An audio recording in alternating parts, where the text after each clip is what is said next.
Thank you, Minister Ronald Lamula, the Minister of International Relations and Cooperation of South Africa, distinguished ministers of foreign affairs of the G20 family of countries, as well as invited guest countries, honorable leaders of representative organizations or representatives of international organizations, as well as regional economic communities. I also extend my greetings to heads of delegations who are here present, and all of you honored guests, and particularly the galaxy of media representatives that I see here. Welcome, and a really warm, hearty welcome to this first Foreign Ministers meeting under South Africa's G20 presidency. You have now arrived finally, and you may not believe this, to the most beautiful country ever to be made in the world. So welcome. It is significant that the G20 Leaders Summit later this year will be convened for the first time on African soil. This in many ways highlights the growing importance of the African continent in global economic, political, and environmental discussions that are ensuing around the world. Africa is home to some of the world's fastest growing economies, and in many ways faces unique challenges such as the impact of climate change, developmental needs that it has, and the effects of global trade dynamics. This summit's location underscores the need for African voices to be heard on critical global issues like sustainable development, the digital economy, and the shift towards the green energy. It is a great opportunity, too, to promote greater collaboration between African nations and the rest of the world. But it is also a great opportunity for all of us as members of the G20 and invited countries to engage in serious dialogue. Geopolitical tensions and rising intolerance, conflict and war, climate change, pandemics, and energy and food insecurity do threaten an already fragile global coexistence. These challenges are interconnected. They require responses that are inclusive and responses that should be well coordinated through various forums such as the G20. Yet there is a lack of consensus amongst major powers, including in the G20, on how to respond to these issues of global significance. Extreme poverty and growing inequality within and among nations weigh heavily on the conscience of the world. We are just 5 years away from 2030, the deadline for achieving the Sustainable Development Goals as adopted by our United Nations. As the international community, we committed ourselves to this very ambitious agenda to end poverty and hunger, to protect our planet, to achieve greater equality, also gender equality, to have universal education, health coverage, and to promote decent work and sustainable economic growth. Our commitment to achieve these targets, we must not waver from trying to achieve them. The nations of the world look to the G20 for leadership, for inspiration, and for guidance on the most pressing issues confronting our world, more so now at this time in the history of our world. Just as cooperation supported the progress of early humans, our modern-day challenges can only be resolved through collaboration, through partnership, through dialogue, and through solidarity. This is why South Africa has placed as its theme for the G20 the issues of solidarity, equality, and sustainability. These are at the center of South Africa's presidency of the G20. We would like our G20 presidency to be one in which all voices are heard and in which all views should count. The G20 represents over 2/3 of the world's population. Its decisions and policies reflect the needs and aspirations of all who form part of the G20 family. The G20 must also seek to reflect the needs and aspirations of all people who call this planet their home. This year marks 80 years since the United Nations was founded and the UN Charter was adopted. The United Nations was established to reaffirm fundamental human rights, to promote social progress, and to save successive generations from the scourge of war.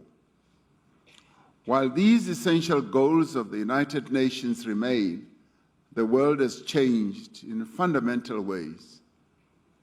The UN must also change accordingly. We continue to call for the UN Security Council, the multilateral trading system, and the international financial architecture to be realigned, to be reformed, to make them more representative, more agile, and more responsive to today's global realities. As the G20, it is critical that the principles of the UN Charter, multilateralism, and international law should remain at the center of all our endeavors. It should be the glue that keeps us together. The conflicts between Russia and Ukraine, conflicts that's raging in the eastern part of the Democratic Republic of the Congo, in the Sudan, in the Sahel, and in Gaza, continue to exact heavy human toll and heighten global insecurity. South Africa welcomes the ceasefire agreement reached between Israel and Hamas as a crucial first step towards ending the severe humanitarian crisis faced by the Palestinian people in Gaza. This ceasefire must lay the basis for a just and lasting peace in line with UN resolutions, in line with international law and internationally agreed parameters.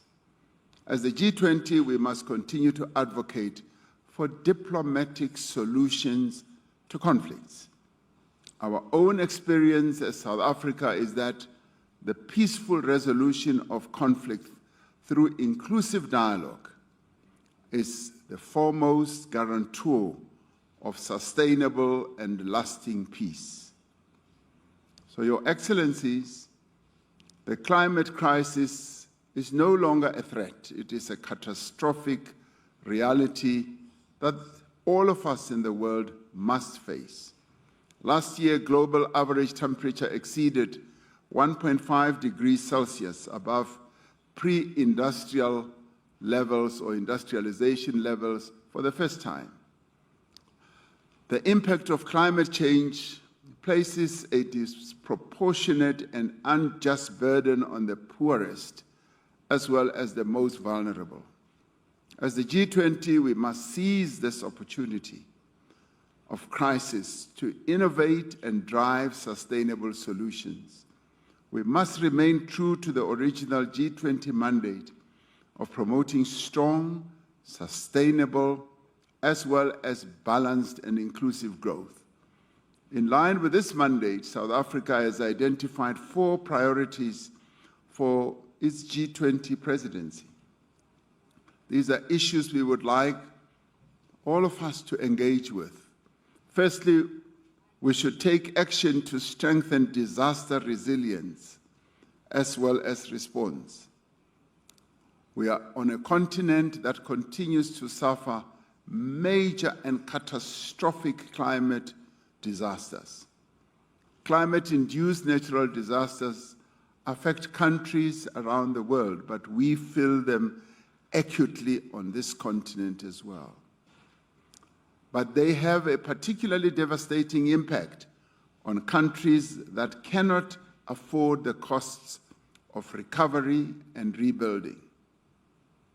We will call on G20 leaders to urge the global community, including international financial institutions, as well as developmental or development banks, and the private sector to scale up post-disaster reconstruction. Secondly, we should take action to ensure debt sustainability for low-income countries. Developing economies are currently experiencing the highest borrowing costs in nearly 2 decades. The Secretary General of the United Nations says that poor countries pay up to 8 times more than your more developed economies when it comes to servicing their debt. Debt payments are essentially crowding out vital domestic expenditure and diverting critical resources away from those countries' development. More than 3.3 billion people live in countries where interest payments of debt exceed the payments or expenditure that is made for education and health as well. The G20 needs to renew its efforts to advance debt sustainability with a particular emphasis, yes, I would say on African countries, but more broadly on countries in the global south who continue to face those challenges. Thirdly, we believe that it is important to mobilize finance for a just energy transition. Although climate change affects developed countries as well as developing economies alike, the impact is uneven. Every nation has a responsibility to contribute to global climate effort in line with the principle of common but differentiated responsibilities and respective capabilities. Those most responsible for climate change do have a duty and a responsibility to support those least responsible. G20 leaders should secure agreement on increasing the quality and quantity of climate finance flows to developing economy countries. Now, this is not new. The world has been dealing with these matters in various forums, and we do believe that the G20 forum is a very credible forum to take these discussions forward. And this includes strengthening multilateral development banks, enhancing and streamlining support for country platforms such as the Just Energy Transition Partnership, which a country like South Africa entered into with its partners, as well as other countries who have followed suit, and also with a view of leveraging private capital more effectively as we address this just energy journey. Fourthly, we will seek to harness critical minerals for inclusive growth and sustainable development. We will champion an inclusive G20 framework on green industrialization and investment to promote value addition and beneficiation of critical minerals. And this we will do with a view of ensuring that the benefits flow mutually to all. And we're not talking about a one-dimensional benefit only. All should benefit. In other words, both the South and the North should be able to benefit. South Africa will seek to take forward the recommendations of the 2024 report of the United Nations Secretary General's panel on critical energy transition minerals. Now, long before our freedom was won, South Africa's founding father, Nelson Mandela, spoke of a society in which all persons live together in harmony and with equal opportunities. This universal aspiration is reflected in the UN Charter. As a premier forum for international economic cooperation, the G20 needs to play a leading role in the global agenda for people, planet, and prosperity. As we strive towards a common purpose, I think it is important that we should remember that cooperation is our greatest strength. Let us seek to find common ground through constructive engagement. Through the G20, we should be able to set the coordinates of a new course for human progress, one that is founded on solidarity, equality, as well as sustainability. In the end, we will find that through solidarity, we've been able to make progress as humanity. Through fostering equality, we've been able to be real humans. And through engendering sustainability, we have a better future as humans on this planet ahead of us. This task is now in our hands as the G20 family, and I do believe the various meetings we are going to hold throughout the year, this one being one of the key ones, will lead us in the direction that we all seek to move in. So I thank you, and once again, I welcome you dearly to South Africa. Thank you very much.